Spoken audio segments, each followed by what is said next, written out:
What's up, everybody? Happy New Year. Welcome to 2025 MaxBet podcast here at Blackfire. We're doing it. I'm fired up. It's New Year. I'm like one of those new year, new me. Do you have any resolutions?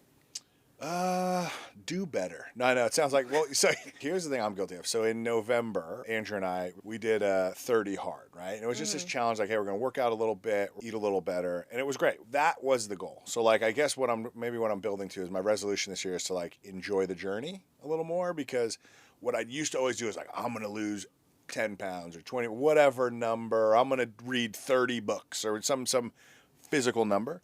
But the second I felt like I was off track, that thing went out the window. So then it became like, hey, I'm not on pace to lose 20 pounds by February, so I'm going to just forget about that. Okay. Or, you know what, I didn't read all my books, so I'm not going to cram. We're done, right? So like I set goals that were too like easy to abandon, and they had really no grace for me to go, well, yeah, Tuesday's a hard day. Like, you're not going to be perfect every day. Like, you got to get back on. Like, that's more my thing. What about you? Okay. Well, I typically don't like New Year's resolutions, but what I started doing last year is I will give myself a goal for each month. I'll do like a little challenge for myself, similar to November. So like January, I did no Starbucks. That means This was last January. Yeah, and that was a big deal at the time because that was like an everyday thing for me. Yeah. People could buy me Starbucks, but I couldn't buy it. So your rule was I saved so much money. No spending money on Starbucks. Right. And then I did 2-a-day workouts for the whole month of February. Okay. That worked out really great. Yeah, so it's like a lot of people do dry January. You did no Starbucks. Yeah, because I don't really drink anyway, so it doesn't really matter. Well, that'd be an easy one to do. How do you pick your challenges? Because 12 challenges, you got to come up with 12 challenges. That's a lot of challenges. Yeah. No, it's just kind of a vibe. Yeah. So what's this January's challenge? What are you doing right now? What was the new year? It's the same thing. Starbucks again? So no Starbucks. Got it. Okay. I guess I'll buy coffee if you're jonesing. If you get like. I mean, if you want to. That's the rule. Like, I mean, it's fine. I won't make you. It's just such an easy thing. You're together. You're like, oh, let's get a coffee. Is it all takeout coffee, or is it just like if I said let's go to Dutch Brothers? It's all takeout coffee. Okay, so no. Yeah, nothing. Home brew only. Home brew only. Sadly. Our guest needs no caffeine. He wakes up charged fully.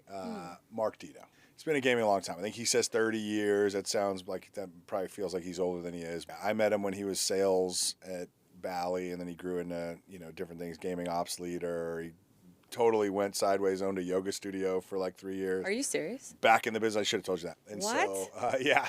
And so that's Mark. And so now he's a senior vice president and general manager of the slot business at AGS. So he's back in the game right after he went on his Eat, Pray, Love journey. And I'm fired up to talk to him. I think he's going to be he's quite the character, and he's what a guy.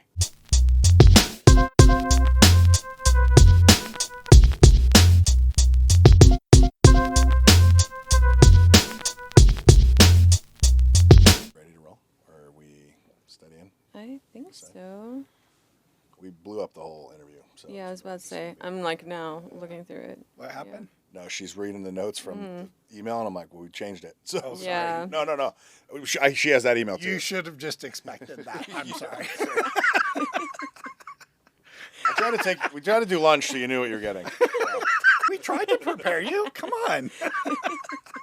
We can do it that way. No. No. We go for you, bud. She just rides away. I'm just Believe I'm me, a supporting actor today.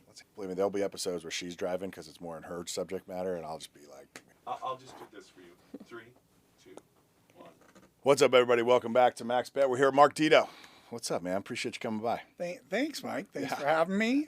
This is exciting. Dedeaux and I go back to the Bally days, running around back when that was a real company, and you were the king of the Midwest, and then the king of gaming ops, and now just running and gunning. So. That's right. Yeah. You're the head of slot division, so SVP/general manager of slots for AGS, which seems to be going well. So I assume you're doing something right. Yeah, we're finding our way, as I like to say. Seems like you're shipping a lot of games. Got a lot of games in the top performer. It's well documented. AGS had a rough period shortly after I started, like 1 quarter after I started, and things have evolved quite a bit. We've had an exciting couple quarters here, and I like to tell people we're just getting started. I always like to try to look at, well, what are the opportunities in the market? What's the potential? Really work backwards from there in terms of what could we execute really well on? How do we leverage our strengths? And just through time and really collaboration within the organization, we started to put together our blueprint for what I'd like to call AGS 2.0. I'm AGS 1.0, call me the problem, if you will. But like, right, old school, Not it's at okay. Probably some truth there. But like, when you then say, all right, well, 2.0, like, how would you describe it? Like, what is AGS 2.0 to somebody that maybe is just joining the industry or doesn't really know the old thing, and they're just like, what are we doing now? So I had joined AGS probably a couple years after they had gone public. And if you go even back before that, the beginning stages were based on their Class 2 business. Yep. They really did well in Class 2. They excelled in that area. And then they went public, emerging into Class 3. You can look at the Class 3 marketplace, and there's, jurisdictions that we weren't competing in. There were product lanes that we weren't competing in. We had one premium product offering, Big Red. Big Red, that was a my size game. I don't know if you've ever seen one of these. They're gigantic. No. It's like a big square.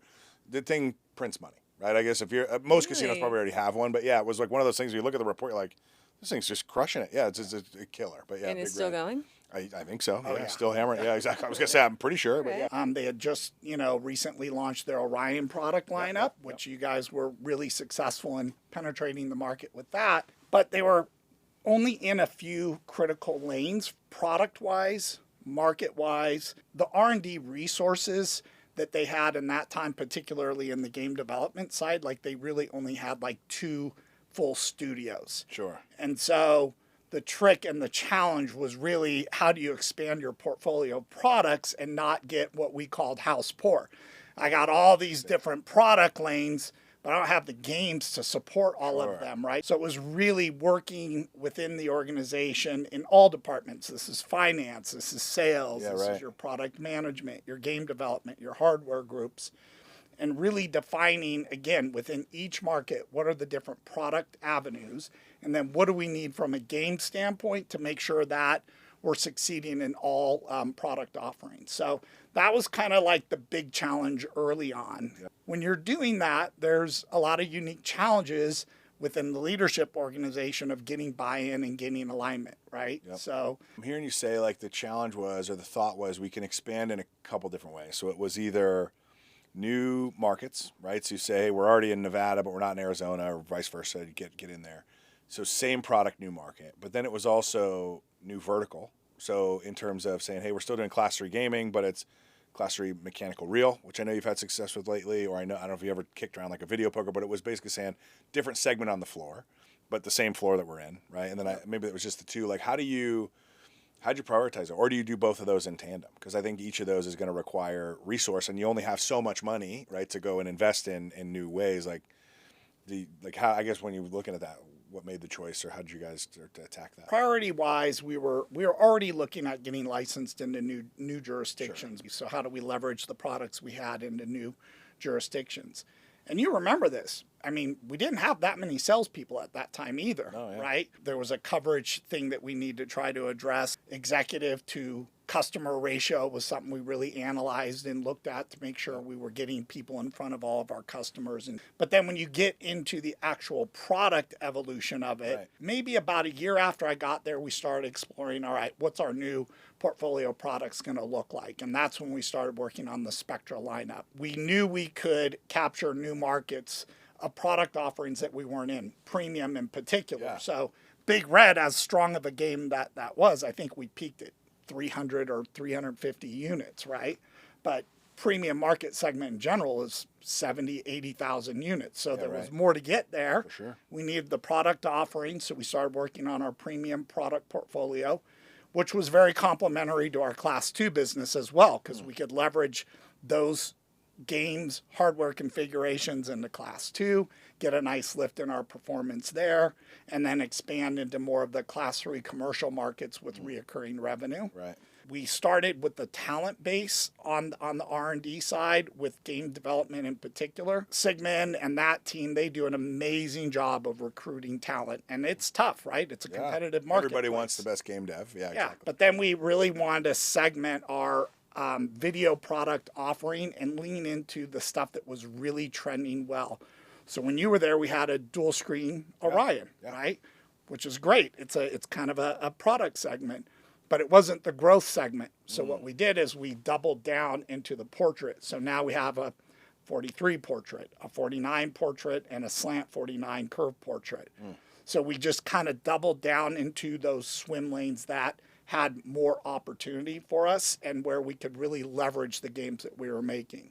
Kind of the big story for us is that the collaboration versus competition, and that exists in any organization between sure. the silos, right? Yeah. Because if the CFO says you guys have $1 million to make the business grow, you want it all, your peer wants it all, like there's always going to be some competition for that. Okay, so I'm interested in like the R&D side. So something I've never actually known, because I've been more on the commercial side, I tend to see it after, right? Yep. So you're partnering with Sigmund, and you're saying we need to expand premium. How do you even approach that? And something I've always wondered is what makes a game a premium game versus a non-premium? Like, how do you draw the line and say, well, Rake and Bacon, for example, started off maybe as a non-premium, now you have premium versions. Like, how come that one's premium and this one's not? It's a great question, and I think everybody approaches it differently. A lot of people say, well, premium games should have more in them. You know, they should have more features and bonuses or whatever. I don't prescribe to that. I prescribe to a principle called Maya, most advanced yet acceptable. In the marketplace of anything, people like familiar. Familiarity is good. This is based on human evolution, right? If I see a plant and it's poisonous, Mike, you eat the plant and die, I'm staying away from that plant, right? Thanks for making me the guy that I did. Yeah, it's okay. Well, I didn't want to kill Helen. No, she's great. Appreciate that. Keep her around. Much. Yeah, this is Thank good. you. Yeah. To me, your best performing opportunities, best game performance opportunities, are games that have that familiarity with a nice little surprise. Innovative game ideas don't tend to work very well, right? You can spend a lot of cycles trying new. You got to have those elements of familiarity. When people see it, they go, okay, I know what that is. I understand it to some level. And then when they play it, they get a nice little surprise. Yeah. So we really like to take more of an approach of leveraging game assets, whether that's a brand like Rake and Bacon. Yep. That cute golden pig, I say this all the time, like he's our Mickey Mouse. Corn Squelius. Corn Yeah, exactly. Squelius, yeah.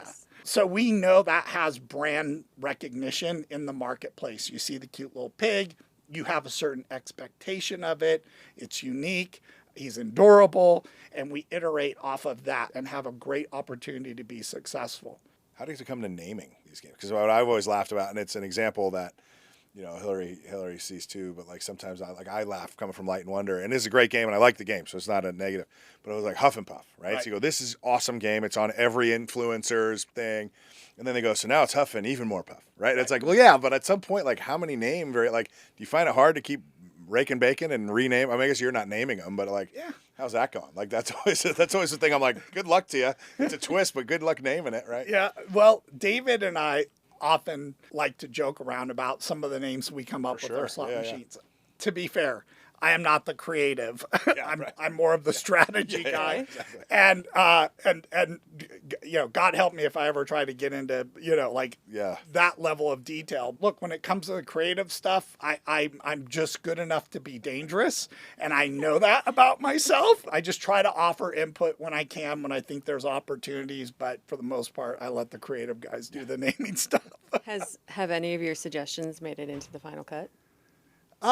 You can brag, it's fine. I leaned in and made a lot of suggestions about some of our hardware configurations, which you'll see with the Spectra 75 doing awesome, by the way. Nice. Our new SL49 was kind of like a concept I brought. And again, it wasn't anything new, but it was something I thought. And look, our R&D team is great at this. I can trust them to go, hey, here's what I'm thinking that could work for us, and we could sell or lease a lot of these. And then I just kind of leave it there, and then they come back with something way better than I could have ever Here's imagined. how we're really going to do it. Yeah, exactly. Here's the real version. Yeah. And then also I think with some of the brand extensions, like Rake and Bacon, I thought was one of the most valuable assets we had. There's only one game in that family at that time. Oh, yeah, the original Rake and Bacon. Now it's Raking even more bacon, and Raking double thick bacon, Applewood bacon. We got all the bacons. There's a lot of barbecue happening. You're coming back to AGS. You're going into R&D, and like Sigmund wouldn't have me. I don't think I'm not qualified for that role. But if you just want names, I could sit there and I could talk bacon all day, Mark, as it turns out. Yeah. Well, whatever you're doing is paying off. I just saw recently 9 of the top 25 games on Real Metrics are AGS themes. Yeah. I didn't look at the latest Eilers. I remember thinking it was like 5-ish of the top 25 on Eilers. So, like, clearly this resurgence of strategy and philosophy that you're bringing to the team And obviously, it's not just you, but the team is adopting as AGS 2.0 is working. What's the sauce right now? Like, what's making your game so desirable? I think it's a couple of things. So we have really invested into game development in particular. So we've gone from 2 studios to 7, depending on how you want to measure it. But it's not all about shots on net. Like that again, if you want to waste a lot of money, just play the shots on net game. The alignment in how do we leverage these studios, right, and tap into all of their unique strengths, and they all have their different strengths. The diversity of where our good performing games are coming from is expanding into all of the different studios. It's just not one hit maker. Yeah, doing right. it. Yeah. Right? So scaling up the game resources was a big part of it. And then really getting alignment on the roadmap. What are the trending mechanics in the marketplace? How could we iterate off of those to make them unique to AGS? And really getting into a discipline of how much innovation do you want within the portfolio? We like to keep it in the 10 to 15% of the overall portfolio. Yep. It's great to take those shots, and sometimes you get one that works, and now you can figure out how to replicate that, right? What are the things within our portfolio products? Rake and Bacon was the first one, and now we've got the Triple Coins Treasure series of games, and now we're taking Triple Coin Treasure mechanics and map models and pairing them up with Rake and Bacon themes and brands, so we can kind of iterate within our own portfolio products. And then what's really trending in the marketplace, that Studio A goes, this is really cool, but I think I could do it different or better. And then they iterate off of that. So it's a combination of all of those things, but at the end of the day, it's about alignment. And I can't say this enough because so many times in organizations that I've worked in, the marketplace team, the commercial side of the business, and the development side of the business, they might as well be 2 different teams. Like it's not even an offense and a defense. It's like the Raiders. Sorry, Mike, I had to do it. We're okay. And the Chiefs. I was going to ask You're going same sport, like compare it, like that implies one of them is the champion and one of them is waiting for the first round pick. I thought you were going to say it's like the Raiders and the Knicks or something just completely different. But It's actually, you're right. It's actually more like, wait a minute here. Yeah. Disagree all you want. That's good. That's healthy. And we have them. We have those. Sure, yeah. Right. But at the end of the day, when we walk out and it's time to execute, we know the playbook and we know where we're going and we know how we want to get there. Can you tell us just one really great story from your time in slots? I've heard a couple, but you've got some good ones. The Dedeaux chat. This will be great. I can't wait to see it. Yeah. It also has to be under half an hour. Under a half hour? Okay, sorry. The abridged version. Does it have to be slots? Because No, my it could be favorite anything. story is really a table game story. Love Oh, it. love it. Yeah, Okay. anything gaming. Just envision a 24-year-old Mark Dedeaux just left the Sierra Mountains of Lake Tahoe to move to Tunica, Mississippi, Okay. and open a casino in the middle of literally the cotton fields. I'd never been east of Las Vegas in my life. So And not that far east at all. no, no. So the casino had been open about 6 months, and we were just getting mobbed.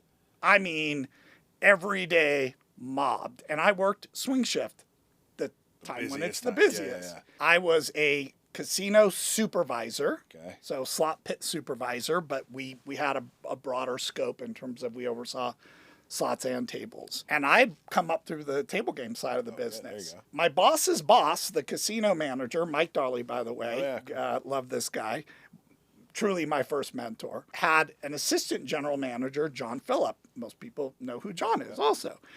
So Mike was off for the day, and John was the casino manager on duty, and John decided he was going to take an early out.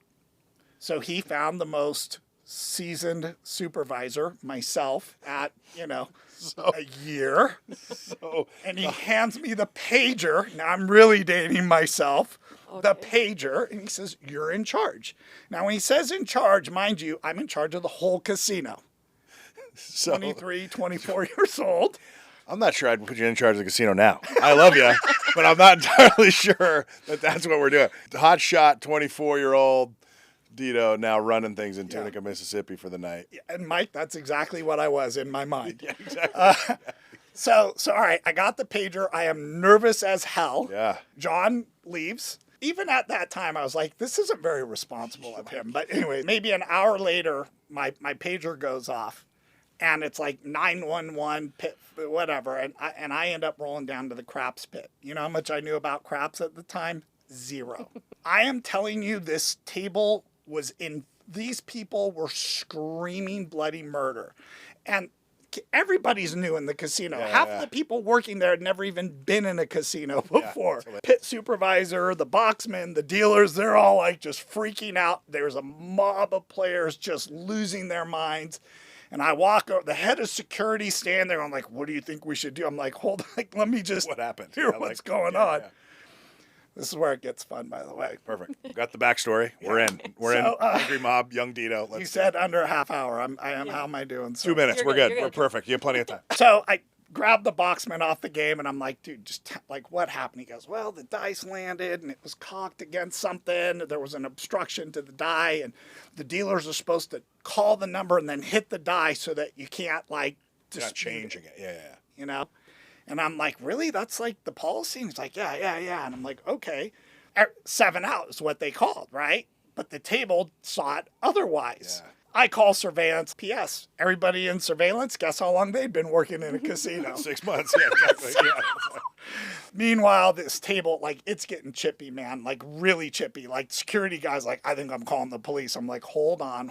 I went back to the game, and all the players are screaming, and I stood up on the stool where the boxman sits. I said, can everybody just give me a second, just like shut? And it took me like a minute or 2 or 3 to get everybody to just shut up. And I said, listen, here's what we're going to do. Were you playing at the game? First guy, yep.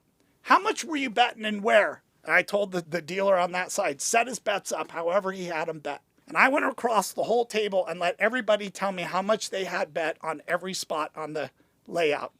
Can you imagine how much money flew onto the layout at that time? Quite a bit. Yeah. Everybody was a high roller. This is 30 years later because I probably would have gotten fired at the time. But I went around the whole table. I let every player, now there was a few folks. They were like, nah, the dealer's like, nah, he wasn't. We set up the whole table. I said, who was shooting? Send the dice out to the shooter. What was the point? Set it up. Game on. Throws the dice. 2 roll laters. 7 out. We're done. We're done. They feel like they got a fair shake. He probably made more money because he took all their inflated bets. Yeah.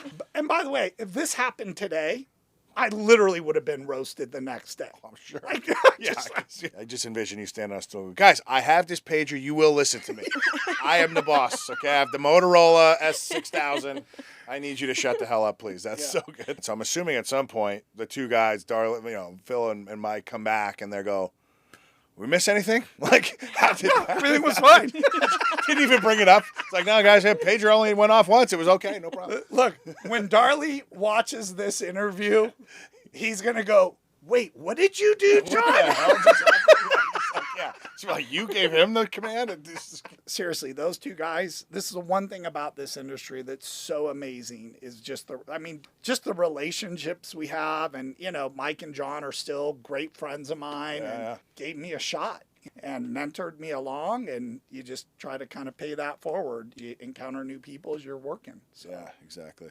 We're never going to hear the end of that. I love that. Well, not once it goes out, for sure. Yeah. What are your predictions for 2025? Well, we know there's going to be some big mergers closing, right? I mean, you got the mighty Apollo getting back on the IGT and every Aside from these like acquisitions and big deals closing, one of the interesting things about our industry is how constrained we are because of the regulatory environment.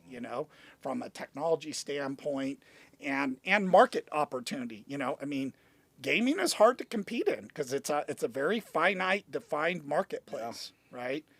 But I think for 25, the continued evolution of interactive, I think is going to be really exciting to watch. I mean, we've brought in some talent, whether it's the RMG stuff, whether it's evolving into Class 2, potentially leveraging HHR in some unique ways. There's just so much potential there that I think we're going to really continue to see that all evolve.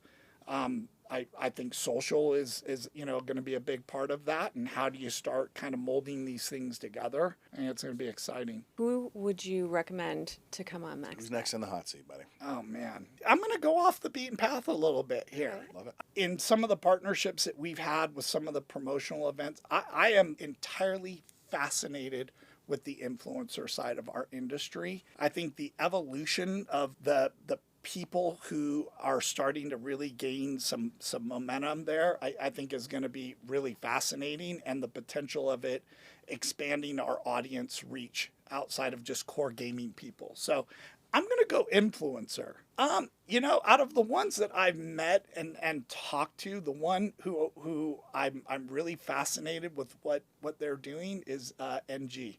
NG, nice. I just feel like he's really thinking about this in a unique way. Yep. And the guy, he's got some great ideas that expand just outside of just being an influencer. Really a good guy too. You want to talk fun gambling stories? That guy's probably got a million of them. That's I will text him after the call, after our Yeah, discussion here, and I will. Not that you guys probably don't know him, and That's good. you know, More chirping the better. That's right. Because he's got a problem. I'm sure he's got a pretty full dance card, so we'd love it if he could swing by. But that's great. Yeah, he's great guy too. This has been awesome, man. I appreciate you taking the time. Enjoyed and it. swinging by. Yeah, it's good. And Thanks for inviting me. Appreciate thanks it. for coming. It's a wrap. That's it, man. Easy. And now, the segment where we make it up as we go. Are you going to move that water bottle? No, it's every been on the time? table. I've been drinking it and putting it back down. Oh, I know, but we're doing different angles of it, right? It's not Oh, the I see what same. you're saying. I don't know. That I've It's put- different than it was I don't know that I've been putting it down the same way, maybe. Good call. Good anachronism catch. The Dedeaux. What'd you learn? What So stands good. out? Well, I didn't get to hear about the yoga studio, so I'm very disappointed about that. That's a swing and a miss on my part. Yeah, that's a bummer. He's such a good storyteller. I want to picture him on that little step, standing above all those people. Well, it's funny because I always feel like he sometimes sells himself as like a smaller guy. Like He's so, not like small. he's 6'2", Yeah. right? And so there's a whole story there. But like, he's like, I was this little me, right? And I'm like, no, little, you're still a monster, right? Yeah. To most people, I don't know what these Mississippi guys were looking like. They probably still tell the tale of that. They're like, you got this one guy down in Mississippi, man, that the locals remember. But I really liked how he talked about strategy with AGS. It just rings true because they're a company that I feel like they just are very cohesive and they work really well together. When their just- leaders are like yeah. that makes sense. it's working. Yeah, I love that Maya concept. Most advanced yet acceptable.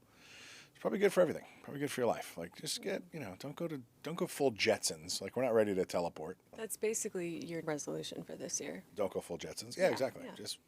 Just do what you can. get acceptable. Yeah, we'll do it. Awesome. Thanks for listening, guys. We'll catch you next time.